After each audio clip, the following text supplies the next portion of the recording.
All right, y'all, here we are, Saturday the 13th. And went ahead and did that filling just in here.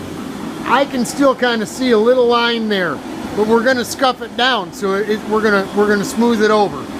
Rest of it looked really good. Rest of it turned out really, really good. Try to get some light on it a little bit there.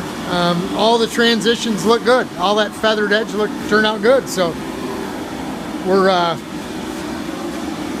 gonna let it go. We're gonna let the heat run on it for about maybe an hour. Just blowing it right in the room there, and just to make sure it's cured up. We don't want to have any more problems, right? Right.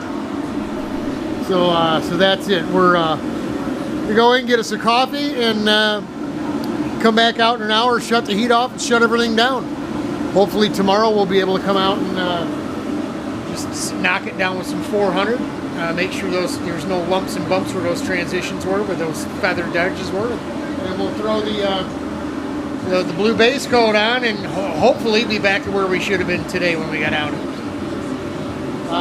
That's it. That's all we got for you today. That's it. That's what you do, man. You do what you got to do sometimes, and you know, leave the rest to God. That's it. Now, what do you do, right? Hang in there, folks. God bless. Godspeed. We're praying for you.